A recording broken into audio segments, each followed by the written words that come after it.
3.1, we talk about duality. Okay, in Chinese we call that 导数. Okay, so it's a bilingual math class here. Okay, so do you guys remember the definition for duality of a function f? Do you guys remember that from 2.8? Right? Anyone can tell me? F over h. X plus h minus what? Fx. F of x over H. Over h. Yeah. So it's the limit of this quotient. Okay. That's the definition for the duality of the function f. Okay. So this symbol here stands for duality. It's called f prime. Okay. Okay. Now today we're going to derive some formula for duality. We start with the most simple function, which is the constant function, 常函数. Okay, constant function. If f of x is equal to c, c here is a constant, such as 5. Now let's use the definition of the duality to calculate duality of a constant function. Okay, by definition, it's the limit of this quotient. Now, because it's a constant function, f of x plus h and f of x over here, both are c, right? They are c. So there will be c here and c here, and you're subtracting over here and then over h. Now the limit over here, now if you simplify this, and that will be 0 over here. The limit of 0 is 0. The limit of a constant is a constant itself. Okay? So we found the formula. So if f of x is equal to c, then f prime of x is equal to 0.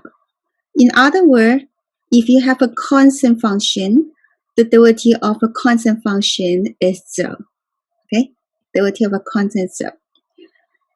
Now notice that in chapter 2, we talk about different notation for duality.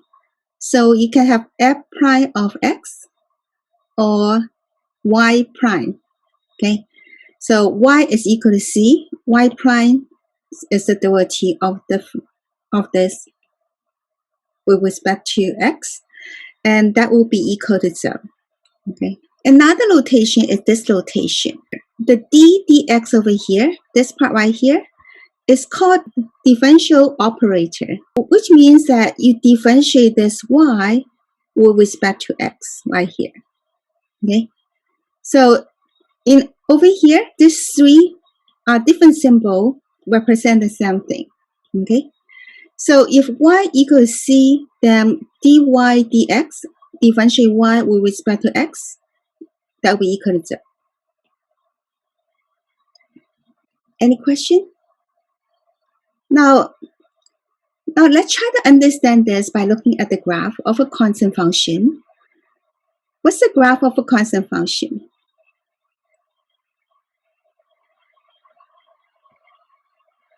It's a horizontal line, right? So passing C in the y-axis. So it's a horizontal line. Now we learned that duality corresponds to the slope of the curve, right? What's the slope of this curve? What's the slope for a horizontal line? 0. It's equal to 0, right? Good. So y prime will be equal to 0. So looking at the graph of a constant function, okay, you see the slope equal to 0, so y prime is equal to 0. So the duality of a constant function is 0. Okay? Okay. Now that will help you remember the duality of a constant is equal to 0. Now another formula we want to derive here is the duality for power function. So x to the n power, okay? So start with this function, f of x equal to x to the first power, okay? Let's use a definition. So it's the limit of, let's write down the definition one more time, f of x plus h, okay, minus f of x over h. It's the limit of this quotient over here, right? So what is f of x plus h in this case? S plus H. X plus h, right? Okay, so x plus h. What is f of x in this case? Is x, right? Yes. Now simplify over here. So that will be limit of h over h, okay? H over h here it is 1. And the limit of 1 is equal to 1 itself. So we found that the derivative of this function, x, is equal to 1. Now let's try to visualize it, okay? So we graph this function, f of x equal to x, okay? Which is a straight line passing the origin with the slope equal to 1. And we found that the derivative of this function is equal to 1. As you can see from the graph right here, the slope for this straight line right here is equal to 1. So y prime is equal to 1. Because the first derivative corresponds to the slope. Okay. So yeah, so it helps you visualize it. Okay, the slope. Okay, now what about x squared? For x squared over here, we use the definition. So it's the limit of this quotient. Now f of x plus h, we substitute this x plus h into this x right here. We replace this x by x plus h. So the x plus h squared, and then minus here is x squared, and then over h. Now how do we do this? So over here we would like to, there are two ways to do it. One way is to factor the numerator by different the 2 square formula. Another way is to expand this perfect square. So I'm going to expand this perfect square over here in this case, okay? So that will be, everyone tell me, will be x squared plus what? 2xh plus h squared. Good job. Okay, thank you. And then here minus x squared and then over h. Now when you simplify this, that will become 2xh plus h squared over h.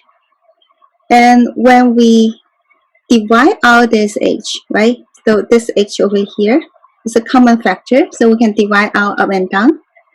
Then we'll get this limit of 2x plus h. Okay. Now over here, you see that the variable that is changing over here is the h. Okay. H is approaching the 0. The x over here is regarding as a temporary constant. So in this case, in this limit, the x doesn't change. So it's a temporary constant. So we will substitute h to be 0 over here to find the limit. So that will be equal to 2x. Okay. So we found that the derivative of this function x squared is equal to 2x. Okay. Similarly, we can find the derivative for x cubed. So it's the limit of this quotient. So f of x plus h is what? X plus h cubed, right? Okay. You replace the x here. Replace this x over here by x plus h. So you have x plus h cubed. Okay. And then minus x cubed over h. Okay. All right. So how do you simplify to find this limit? Now, if you do a direct substitution, you get 0 over 0, right?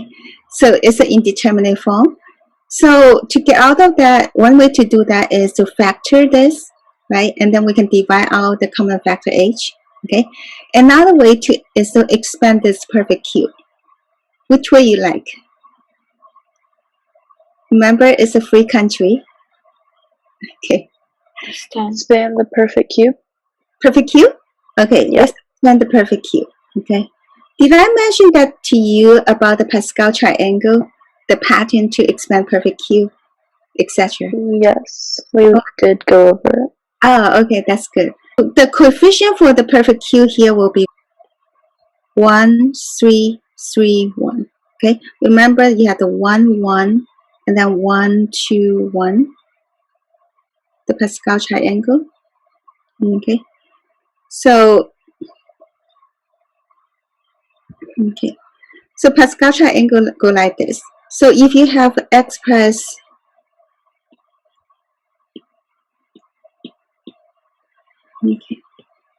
so you have this x plus hq, then the coefficient for the term will be like this. Okay, 1, 3, 3, 1. So 1 here is for x cubed, 3 here will be x square h, and then 3 here will be x h squared plus 1 h cubed. So those are the coefficients for each term right here. Okay, and you see the pattern. The pattern here is the exponent on x here go down by 1 every time, and then exponent on h here increase by 1. Okay. Okay, so x cubed plus 3x squared h plus 3xh squared plus h cubed. So expand the perfect cube. Okay. Now minus this x cubed over h. So that we subtract out over here. Now we can divide out this h. Okay, up and down. Okay. That is going to give me. Now you see that in this limit, x is regarded as a temporary constant. H is changing, so we can do a direct substitution. So substitute the h to be 0 over here. Okay, and we got 3x squared. Okay, all right. Okay, now let's list them. Okay, so for x to the first power, when we differentiate, the derivative is what? Do you guys remember? 1. 1, right? Yeah, you got it. It's 1. Okay, it's 1. And then for x squared, what's the derivative? 2x. Yes, 2x. Okay. And then for x cubed, the derivative is 3x squared. 3x squared. Okay. And then, guess if we do x to the 4th power, what will be the derivative? 4x cubed. 4x cubed, yeah. X cubed, yeah. So it is actually proven. You can use the definition, okay, of derivative to prove it. Okay. So actually, in general, by the proof in actually section 3.6, which we are having later on in the future, okay, we have the power rule. Okay, so it is actually proven. So if we have x to the n power, when you differentiate that with respect to x, what will be the derivative? Yes. What should I put here as the derivative? According to the pattern that you have over here, what will be the derivative of x to the n? Would it be nx to the n minus 1? Yes, you got it. Okay. And then x to the n minus 1 power, right? Okay, so you see that when we differentiate x to the n power, this exponent here drop to the front, become the coefficient, and the exponent on this x here is going to go down by 1. Okay, this is proven. Okay, this power rule is proven. Okay, not proved by example, but by the proof in section 3.6.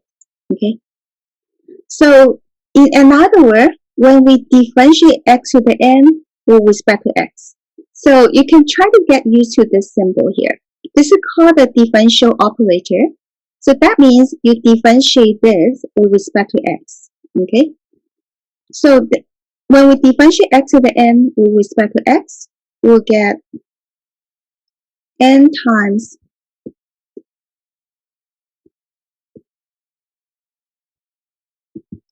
x to the n minus 1 power. Okay? Where n is any real number. So not just integer like 1, 2, 3, 4, etc. Could be any real number. Could be fraction. Could be 1/2. Could be 0.7. Could be any real number. Could be pi or any real number. Okay? Alright. Any question? Alright. Okay. Okay, now let's practice on this. Okay. So if y is equal to t to the 4 power, then what is dy dt? Now remember, this d dt here means it's a differential operator, which means you differentiate this y with respect to t. So what's the derivative of this y with respect to t? If y equals t to the 4 power. Anyone? Is it just 4t cubed? Yes, you got it. Okay. So that will be 4t cubed. Okay. Right, next one. If you have x to the 100 power, okay, what's the derivative of this with respect to x? 100x to the 99? Yes, 100 and then x to the 99 power. Okay, good job. Okay. Okay, the next one. If f of x equals 1 over x squared, let's rewrite this in power form. So this is x to the what power? -2? Yes, negative second power. Yes, you got it. So according to the power rule, remember this could be any real number. Okay. So according to the power rule, this exponent will drop to the front. So we have -2 over here. And then x to the what power? -3?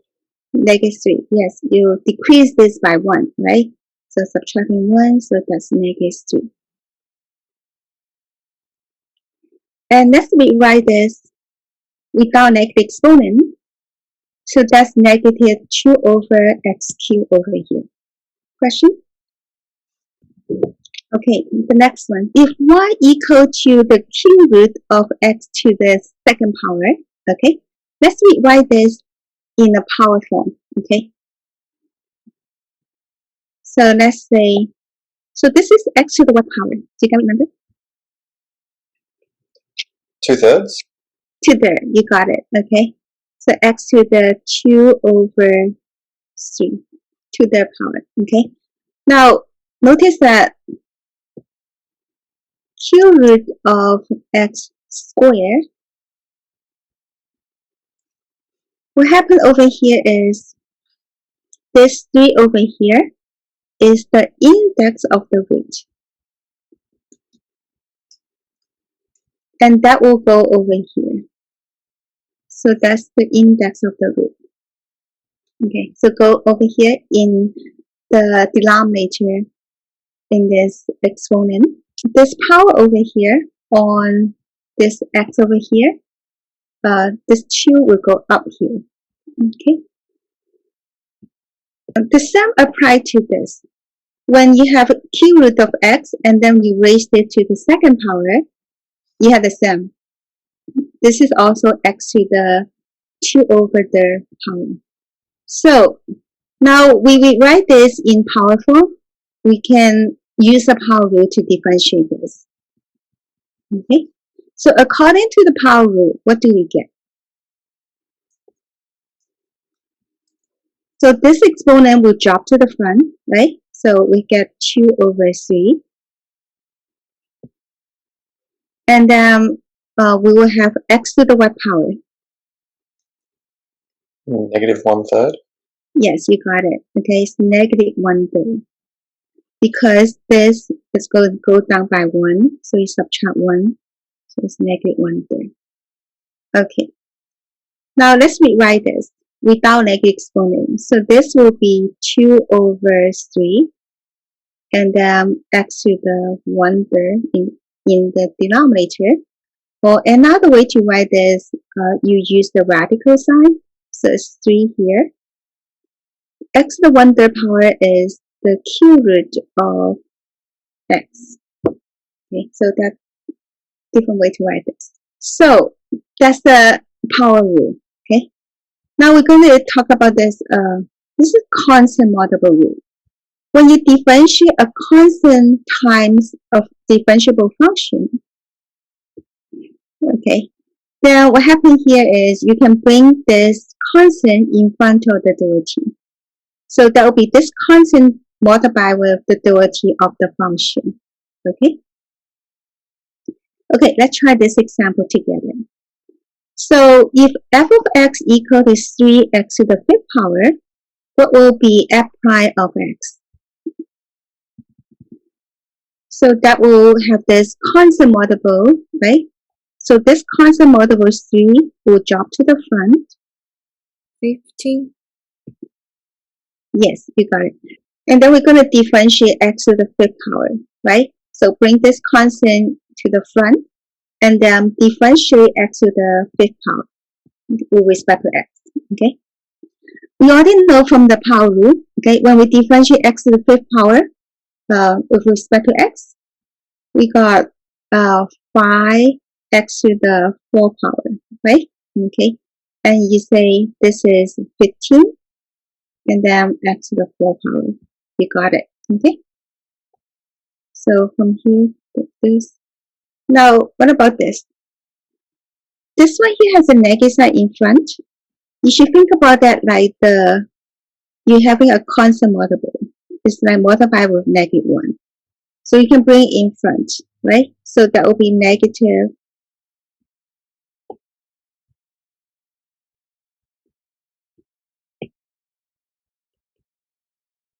So will be negative of this.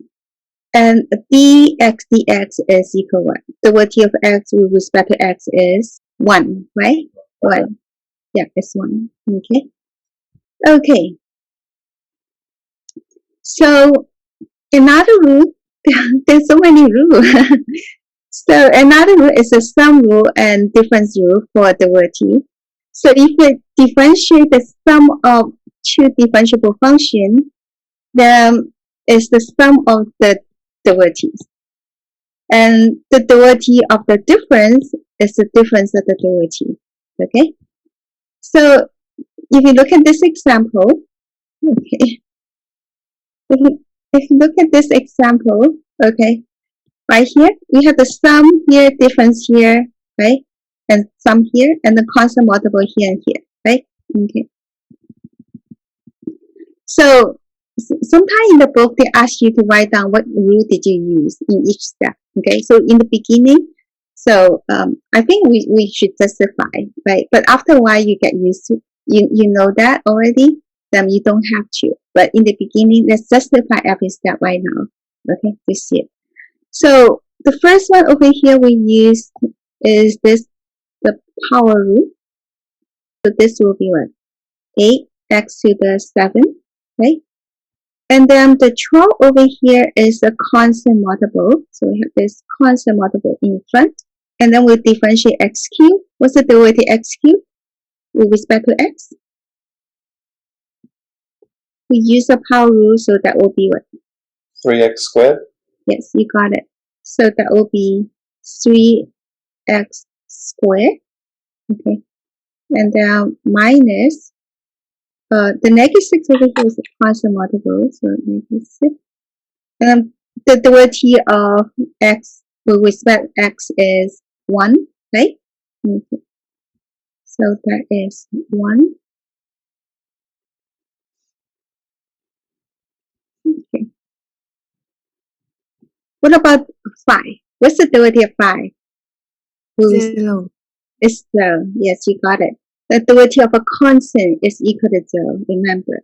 Okay, so that will be 0. So derivative of this constant is 0. Derivative of a constant is 0. Okay. So over here, the rule that we use here is a power rule, constant multiple rule. Power rule here, constant multiple rule. And we also use the sum rule and the difference rule and the sum rule right here. Okay. Okay. Now then, we need to simplify it. Okay. When possible, we simplify. Simplify when we got this result right here. Okay. Okay. The next one. Over here, we have this position function. So given that, where t is in second and s over here is in centimeter. Okay, we find the velocity function. So vt. Now remember, when you're given the position function, and this for object travel along a straight line, the velocity function corresponds to the first derivative of this function, derivative of this function with respect to t. So we can use the constant multiple rule, power rule, difference rule, sum rule, etc. Okay, to find the derivative of this, right? So what does it equal to, everyone? What's the derivative of this? 2 times what? 3t squared. 3t squared, which is going to be 6t squared. Right? Yes. And then the next one, 5 times 2t. 10t. Yeah. 10t? Yeah, you got it. And then the derivative this is 3. 3. Yes, you got it. So plus 3. And the derivative of 4 is what? 0. 0. Yes. So that would be a derivative. So the derivative of the position function here is the velocity function. So that's the velocity function here. And what about the acceleration function? How is acceleration is the derivative of the velocity. So it's the second derivative of the position function.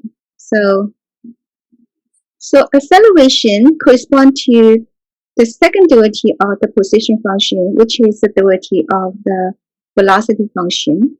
So we're going to differentiate this one more time with respect to t.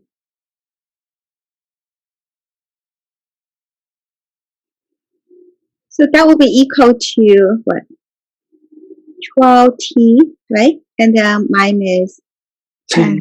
10, you got it. And you can substitute t to be different number. So for example, when t equal to 2 seconds, okay, then the acceleration at that time, we can just substitute 2 into this t here. So we get 12 times 2. And then minus 10. So that will be 14.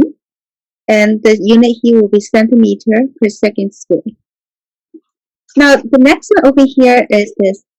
We're given this curve here. We try to find points on this curve where the tangent line is horizontal. So how do we do it? When we talk about tangent line is horizontal, that means the slope of the tangent line is equal to 0. Okay? So,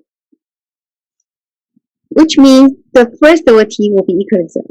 Okay? So that means the derivative y prime over here is equal to 0. So we'll first differentiate this. So we find y prime, and then we will set that equal to 0 to find those points. Okay. So y prime is equal to what? Everyone? Differentiate this with respect to x. What do we get? 4x. 4x cubed minus 20. 12x. Yeah, 6 times 2x, which is going to be 12x. Yeah, you got it. Okay.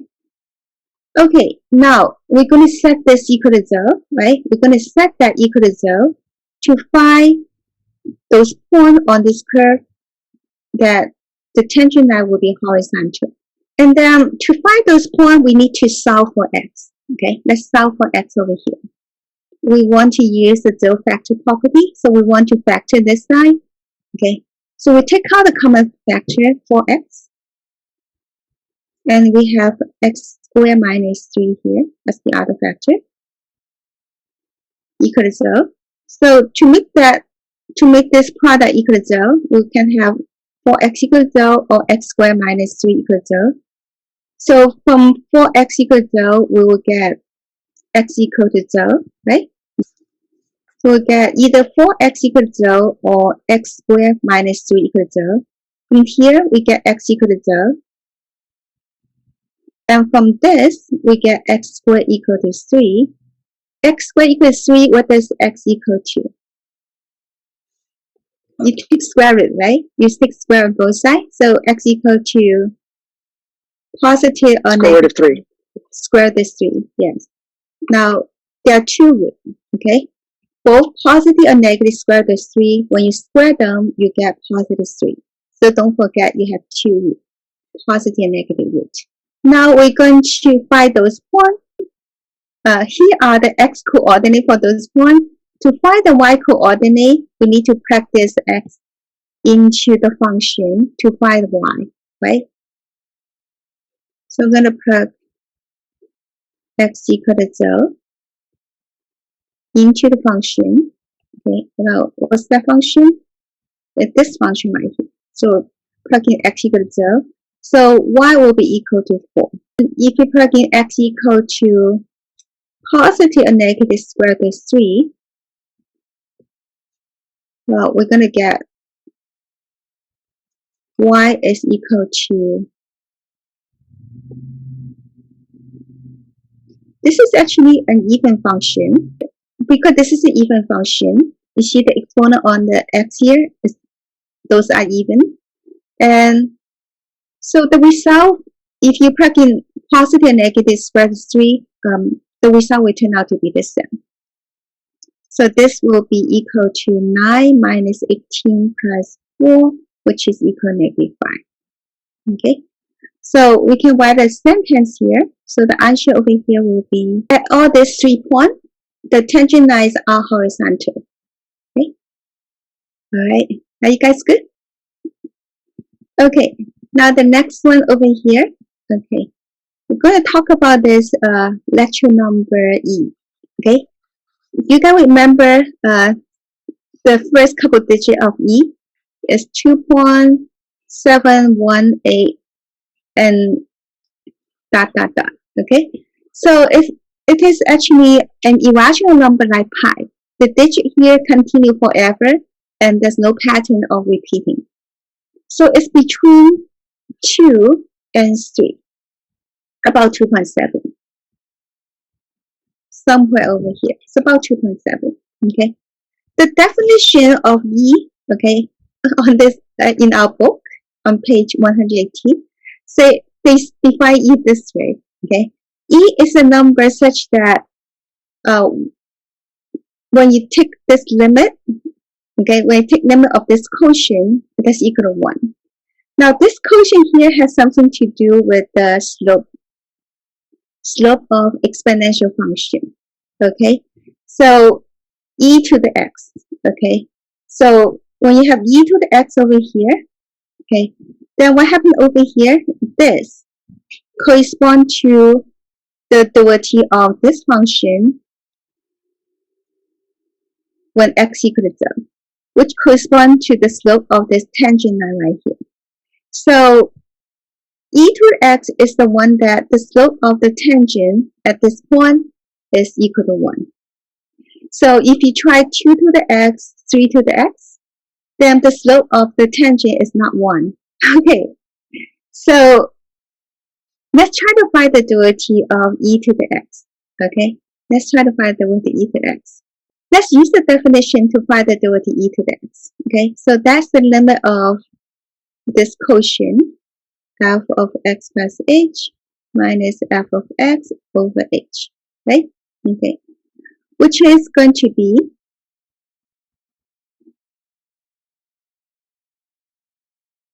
e to the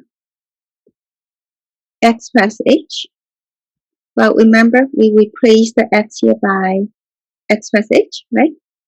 And then here's e to the x over h. So notice e to the x plus h is e to the x times e to the h. So this part over here, so we can take out this common factor e to the x over here, okay? And now notice that in this limit here, h is changing. X is a temporary constant. So we can bring out e to the x over here. It's a temporary constant in front of this. So we have this e to the x.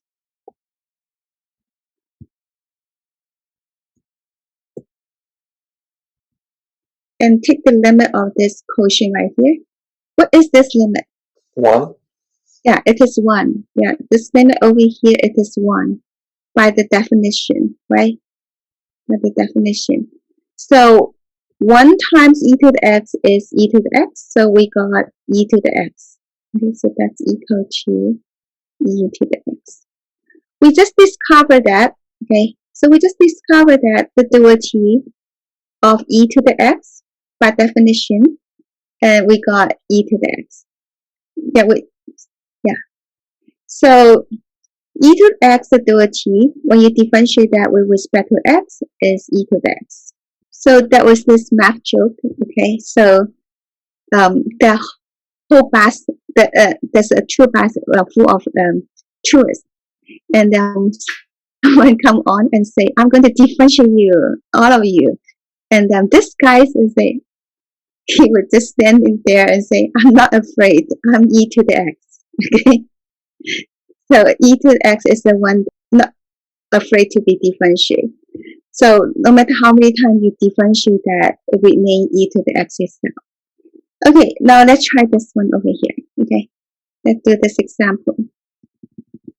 E to the x minus x. Let's take the first derivative. Okay, differentiate this with respect to x. What do we get, everyone? The derivative of e to the x is e to the x itself. So we got e to the x over here. What's the derivative of negative x? Minus 1, right? Negative 1. Okay, now we differentiate this one more time. Differentiate this, e to the x, we got what? E to the x, right? Okay. Now we differentiate this negative 1. What do we get? 0. So, yeah, so now we just get e to the x. Now from here on, if I differentiate this one more time, what do I get? E to the x. E to the x itself. So if you continue on to differentiate, you always get that e to the x. Okay. Okay, this one here you might need it for homework. Okay. So y equal to e to x, you find points on the graph where the tangent line is parallel to this line over here. Okay. So first of all, when you say this, the tangent line is parallel to this. When two lines are parallel, they will have the same slope, which means y prime will be equal to 2, right? This 2 over here is the slope. So y prime will be equal to 2, right here, okay? So we're going to differentiate this function, and then we're going to set y prime equal to 2 to find those points, okay? Now we're going to differentiate this function right now, okay? So we got y prime is the derivative e to the x is e to the x itself, so it's e to the x, and we're going to set that equal to 2. Okay, and now we get e to the x is equal to 2. Okay, to solve for x, what is x equal to? Anyone? So x is equal to ln of 2, right? If e to the x equal to 2, then x will be equal to ln of 2, base e log of 2. right? Okay. Now, after that, we're going to plug this x in and then to solve for y. Okay. So we're going to plug x equal to L in the 2. We get y is e to the Ln of 2. What's e to the Ln of 2? Anyone?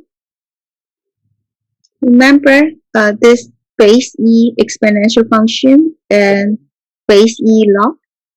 They are inverse functions. So when you compose this way, it will cancel.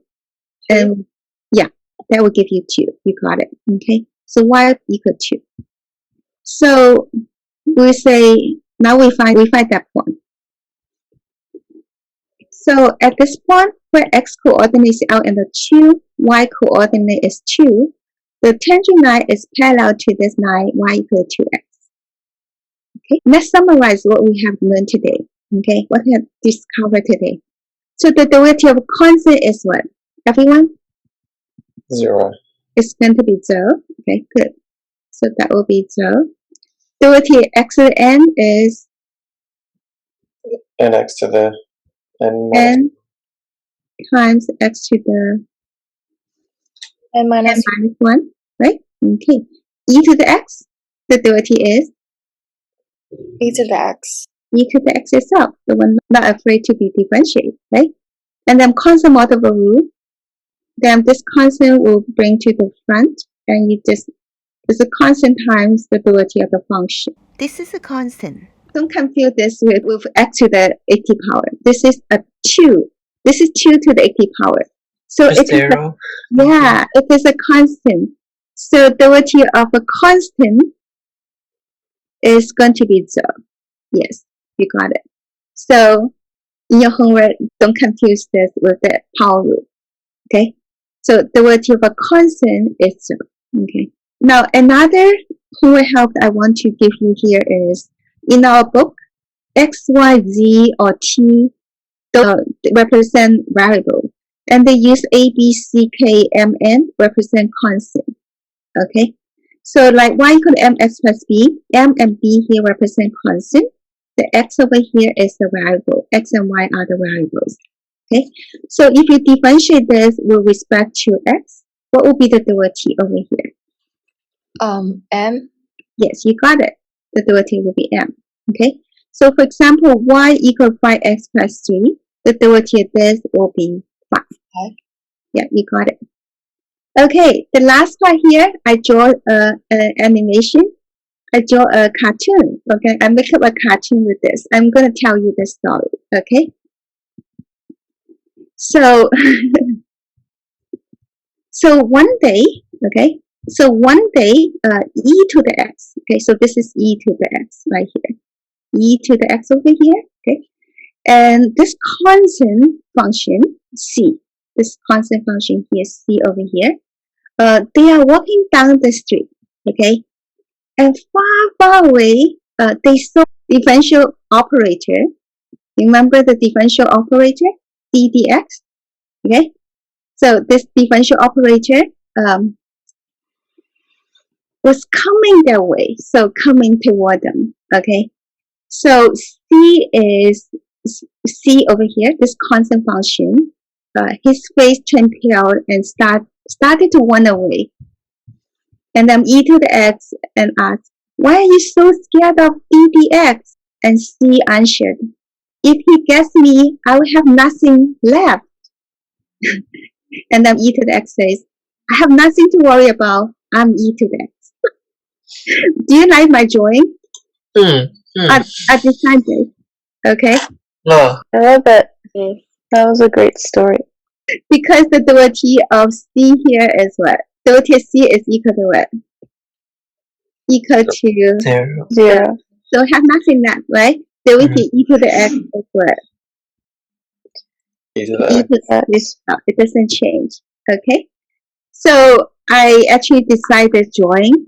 See, when he's not afraid, so his eye is twinkling like this, and then the C has a mouth open. Okay. Okay, so I actually decided this. It's copyright by me. Okay. Okay, this I didn't make the story, but I make the drawing. I designed the drawing. Okay, all right. So the lesson ended. Let's say goodbye to each other. So I'm gonna stop share. Okay, all right.